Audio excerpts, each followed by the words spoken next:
O eto mga kadonatics, Bongbong Marcos sa bagong interview niya, nako, sinabing gusto niya nang makausap yung tatay niya. Pagod na daw siya mga kadonatics kung paano i-handle yung problema ng Pilipinas na siya din mismo ang nag-create. Nako, at Blue Ribbon Committee Chairman mga kadonatics, si Erich Tulfo. What the... Anong nangyari sa bansang Pilipinas? At eto mga kadonatics, hindi na tayo magpaligoy-ligoy pa. Subscribe muna tayo, like and share this video. Panoorin natin. If you were to conduct your own sit-down, who would you have as your guest? Like this? Yeah, like just one person. Just one person. Yeah, who would you have as your guest? That you. Yeah, I might creep people out, but I have long conversations with my father still. Okay. What?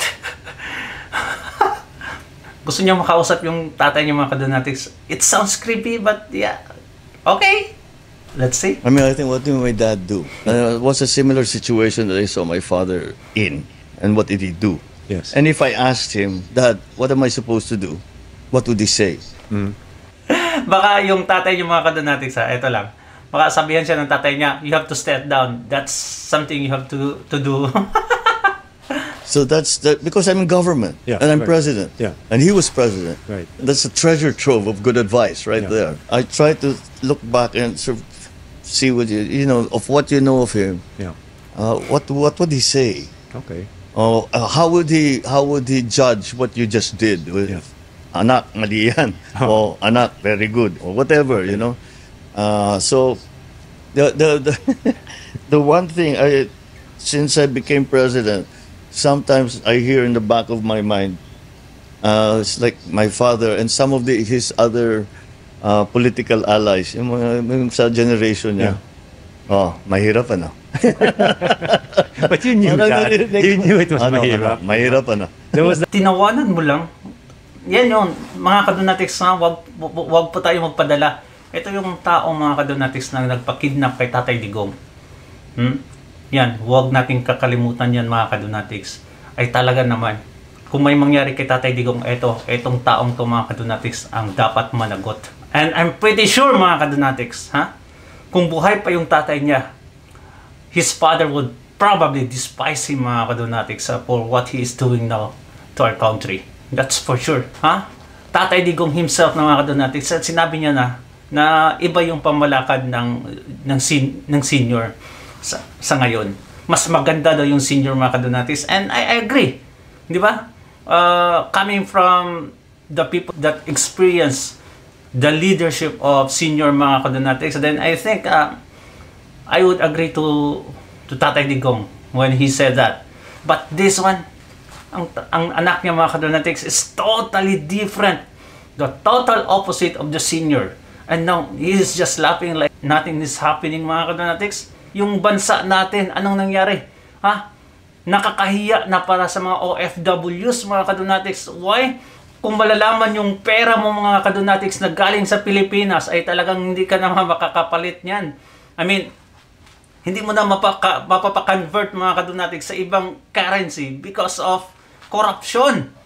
Alam niyo naman yung bagong news, di ba? Yung kay Gretchen Ho, na yung kamag-anak niya, hindi pinalitan yung pera nila mga kadonatics dahil galing sa Pilipinas, galing daw sa corruption. Ganyan ang nangyayari ngayon. Ay nako, may mas malaki pang corruption sa panahon ni BBM. At bago lang mga kadonatics na bulgar ng billionaire news. Panonoorin natin later. Honeymoon the first year, and stuff, but you knew things were gonna get tough. Well, I have the advantage of having watched my father being president at very close quarters. Yeah. So yes, you know, you have a good idea, but you don't really know until you're there. You're more than halfway now through your term, no? And I'm guessing thoughts sometimes of legacy creep in, coming into play in terms of what you're doing. Now that you've poked that hornet's nest of corruption, what are your priorities for the next 2 years, and what do you see as what you would want to be best remembered for? This question of legacy keeps coming out. It's not something that I think about, quite frankly, because legacy is when you die, right? I'm not about to die. Okay. At least that's not my plan. I'll just... What the heck? Anong klaseng mentality yan mga kadonatics? Mareremember ka lang daw mga kadonatics when you die what you have done in the country to anyone else. What the heck? Now, you have to build your legacy now. Kung ano yung maipapamana mo for the next generation. It's something like he doesn't think about mga kadonatics, and he didn't think about. Kaya pala nga ganito mga kadonatics. Ang ganda pala ng legacy niyang nagawa actually. Corruption. History sa Pilipinas. The most corrupt budget in the history of the Philippines mga kadonatics ang 2025. Oh, yun yung legacy niya. Doon lang daw sa kumamatay ka na maisip yung mga legacy. Like, what? I really don't understand that kind of mentality. Say, what are the directions I want to go towards in the time remaining? First of all, the social programs are important. Mm-hmm. People have to have a good healthcare system. People have to have food to eat. Yeah. People have to have shelter as much as possible. People have to have. They must be able to survive. Ganun lang. Just start there. Once you've achieved that, for me, the next thing you should do is education. So I'm putting a great deal of my attention and the government's focus on education. That is the most important thing that you can do. You cannot have a successful society without a well-educated society. Remember when... Hay nako, grabe. This is exactly mga kadonatics, literally the man of talk. Talk lang talaga, wala nang walk. Grabe talaga mga kadonatics kung talaga visionary yung dating mga kadonatics. Ang ganda ng mga sinasabi niya. During the election time, kaya napahanga yung mga kaalyado, at least yung mga supporters ng mga Duterte, dahil sa mga sinasabi niya na ang ganda mga kadonatics, pagpatuloy yung mga programs ni Tatay Digong. Look what happened to us now. What's the result? Ay, nako. Worse pa kay Pinoy. Di ba? Ngayon magsasalita na naman siya, education. What the heck? Educate yourself first before you educate someone.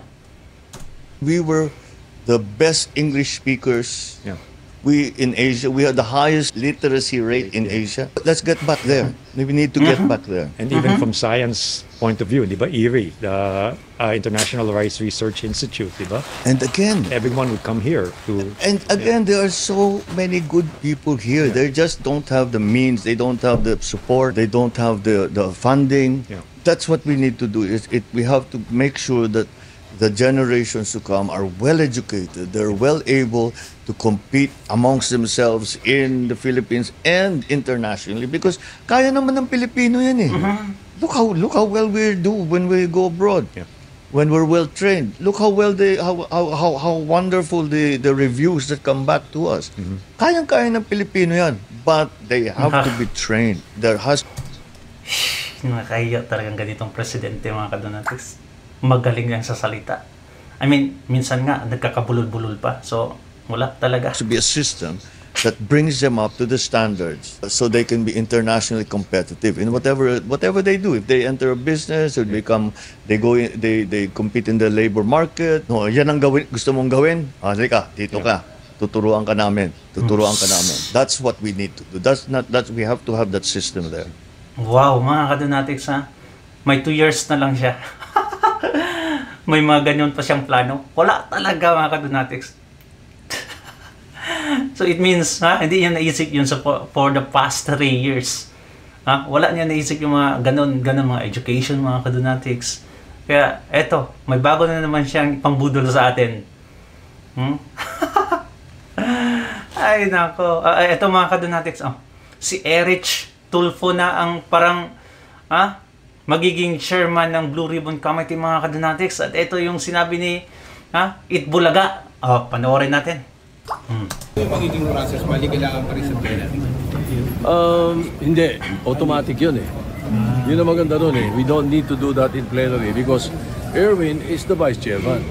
So therefore, in the absence of the chairman, he automatically becomes chairman.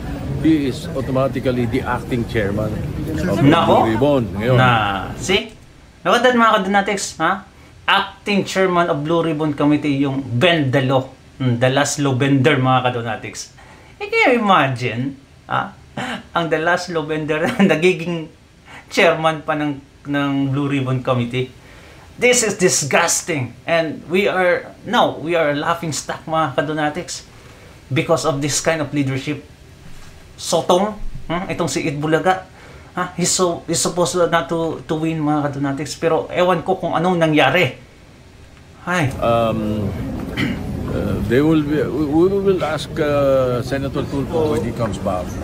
He's presently abroad for a very short while. When he comes back, nag-abroad pala si Erich Tulfo. Nag-abroad. Ay, nako. We will have a Blue Ribbon meeting. SP, sorry, paulit lang. SP. Ano pong napag-usapan sa caucus? Yung majority na pag-usapan we are not discounting any of the 5 na pwede naming makausap na maging chairman ng Blue Ribbon. As a matter of fact, most of us, kung present lahat, they would like to appeal to Senator Lacson. But what the heck? Nag-refuse na ngayon yung 3, mga kadonatics. So, 2 na lang yung pagpipilian. And probably, itong si Erich yung magiging Blue Ribbon Committee talaga yung mga kadonatics, chairman. in the meantime, Senator Erwin Tulfo, being the vice chairman, automatically becomes the chairman right now. So he is the acting chairman. And we all agreed that he's acting chairman. So I called him and I made sure that he accepted it, and he did accept it. None of the 5, including Senator Risa and Senator Pia, what's the position, SP? Basta sila pa rin kandidato namin at lahat ng mga kasama namin, any of the 5, but especially Senator Lacson. But none of the 5 wants it right now. Right now, yes. Yeah, wala. 5 nga pala. Acting chairman si Acting Senator chairman ngayon. As of Because- now, acting chairman si Senator Erwin Tulfo. And as soon as he comes back, we are going to conduct a Blue Ribbon meeting. Meeting muna. But what happens with the hearing now that you only have acting chairman? Tuloy po ba yung hearing? Tuloy yun. The Blue Ribbon is always alive. It's always alive. Good. That's the only committee na may motu proprio powers. Okay. Now it doesn't mean that because nasa break o nasa out of town, it doesn't mean that the Senate is not working. The reason we have this break is so that the committee hearings continue. There will be continuous hearings of the different committees and even most especially the Committee on Finance, Pero, almost daily. Sir, yung acting, pero eventually magiging permanent chairman siya ng Liban o pagdidesisyonan pa rin niya? Pagdidesisyonan niya. Nice. Ibigay na yan dyan. Niya at namin. So far, wala. So yung binanggit po ninyong 5, sir, lahat sila ayaw. At the moment, ayaw. Dahil ano pong binanggit? Plus, 5 pala eh. Medyo, they're very, ang sinasabi nila is very busy sila doon sa mga hearings nila eh. Halos lahat, 2-3 committee. Pero, Na hinahawakan nila na very, very important committee, major committees. gaano po, sorry, So what they're saying is that they don't have time for it right now. gaano po, So kaya yung right now, ibig sabihin nun, kaya hindi namin din-discount na yung 5 ay totally out of the question. gaano po See, look at that, mga kadonatics. Ang lahat ng 5 na yon ay from the majority black. Hindi man lang nag-consider na maraming gusto na nasa minority na mag-imbestiga sa flood control anomalies na yan. Pero ayaw nilang, mga kadonatics, na yung mga Duterte black ang mag-imbestiga. Kasi, ewan ko, takot sila matumbok yung mga tauhan nila. Itong si Romualdez, si Patawag, at itong si Zaldico, ayaw man lang nila ma-mention masyado, mga kadonatics. Takot kasi sila. Itong minority, walang takot eh. Kaya ewan ko talaga bakit naging Senate President itong si Itbulaga na from qualification, mga kadonatics. Wala namang nagawa yan sa Senado for so many years. Diba? Hi. posibleng magbago pa ang isip ni Senting? Sabi niya kahapon final answer no na. Ewan ko. I can't say. Right now, he's not in the caucus. No, He did was not attend. No, he's not. He does not feel well. Yeah. Yesterday, he was called to CAD siya na. Kasi nabisto yung litrato nila ni Diskaya, mga kadonatics. Akala niya hindi mahalungkat pa yun. Ayun na. For, kuha na lang mga kadonatics, for, ano yung tawag yan, courtesy, resignation na lang yan, mga kadonatics, para sa kanya. Kasi nakakahiya masyado na ikaw pala involved. Kapag hindi niya mabasa yung out loud yung mga recommendations. Anong So, may binanggit kayo reaction ni na- Senator Erwin Tulfo doon sa pagiging acting? Ano yung, Sorry? Anong reaction ni Senator Erwin doon sa pagiging acting chairman niya? Tinanggap niya ba? Okay, tinanggap niya. Tinanggap niya. Sabi Open niya, siya siya na vice maging chairman. permanent din po. So, sabi lang niya sa akin, acting muna ha. Sir, sorry, can you clarify lang? Some senators, like si Senator Amy, nagreklamo, ba't daw tinigil yung hearing ng Blue Ribbon? Can you clarify lang? Kasi ganun yung dating sa ilang senators, na tinigil niyo po yung, pinatigil daw. I think she'd better ask some of her colleagues. There's some of her colleagues saying bakit nag-hearing merong ongoing na ICI. Siguro sila muna mag-usap. But as far as you're concerned, Kasi as far as we're concerned, hindi naman kami tumigil eh. Kaya lang, meron lang mga budget hearings na kailangan gawin. We're nearing the deadline of what we did. So, hindi ganun kadali yun.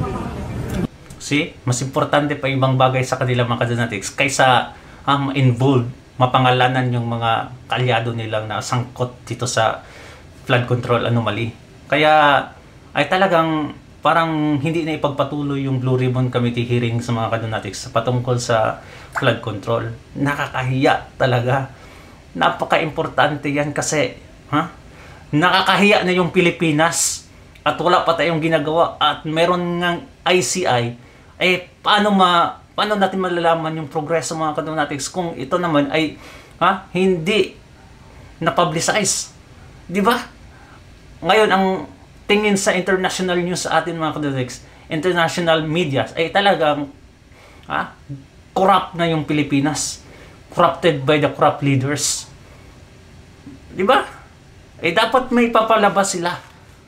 Slowly by slowly mga kadonatics para malaman din ng international media at local medias na ito may progress na pala, ito may mga allegedly involved sa kwan. At least, di ba mga kadonatics, para hindi tayo naghihintay lang sa wala.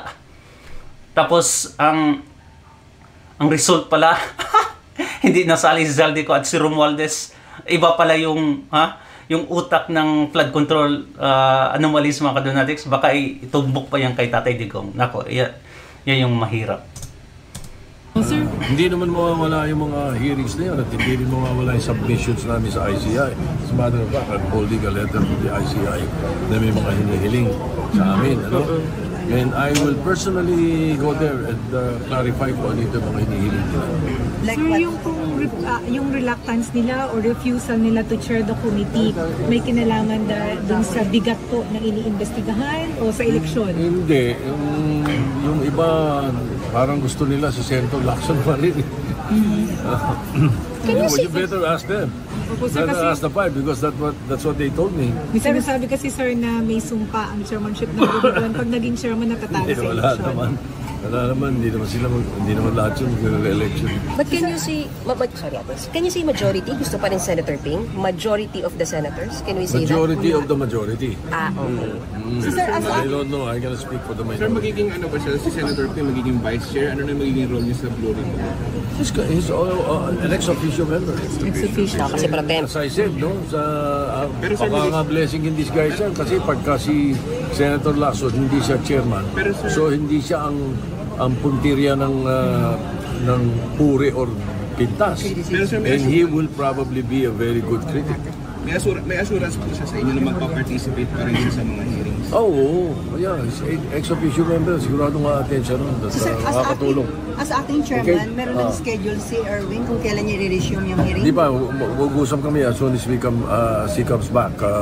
I think by next week. We'll conduct a Blue Ribbon meeting muna para ma-discuss kung ano yung mga nitty-gritty.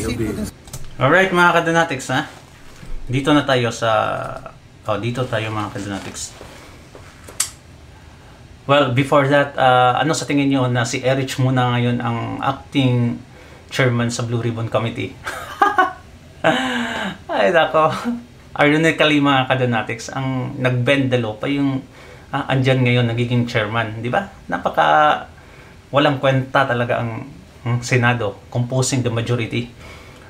Eto, 2 hours ago, ipinost ng Billionaire News mga kadonatics at i-share din naman ni Sas Rogando Sasot. At yung sabi niya dito, basahin natin yung caption ni Sasot dito. BBM admin solution to this, I appoint Remulla as ombudsman to investigate VP Sara Salen for irregularities. Ito ba yung solusyon ni BBM mga kadunatics sa panibagong corruption na naganap? 1.7 trillion. Biruin mo mga kadunatics, billion lang yung pinag-usapan natin sa flood control at eto, trillion na. The Philippine stock market lost a massive 1.7 trillion pesos in the market value over just 3 weeks. Ay, talagang naman mga kadunatics. Underscoring a sharp erosion of investor confidence linked to corruption, Securities and Exchange Commission, or SEC, Chair Francis Lim said. Tingnan nyo naman mga kadunatics. Flood control scandal wipes out 1.7 trillion Philippine stocks in just 3 weeks. Chief warns of confidence crisis. So, grabe. Ang flood control scandal mga kadunatics, dahil lang sa scandal na yan, maraming mga investors at iba pang mga magpaplanong mag-invest mga kadunatics ay nawala sa Pilipinas. Kaya eto, nawalan tayo ng 1.7 trillion pesos yung stock market natin mga kadunatics. It means we are going down. We are going down. Nawala ng tiwala mga kadunatics. Alam yung nangyari sa Korea, di ba? We are supposed to loan. They're supposed to loan money to the Philippine government mga kadunatics. Pero ano yung sinabi ng presidente nila? Kinancel ang nasa 90 billion won ata mga kadunatics. Kinancel nila dahil sa flood control na scandal na yan. Baka makurap lang daw yung pera. See? Ganyan ang mga nangyayari ngayon sa Pilipinas mga kadunatics. Ganyan. Ewan ko. Nakakapanglula talaga. Grabe. Anyway mga kadunatics, what do you think Kasi sobra na talaga yung skandalo ang nangyayari ngayon sa Pilipinas. Comment down below mga kadunatics and mapasahin natin yan. And please don't forget to like and subscribe. God bless you mga kadunatics. Bye bye.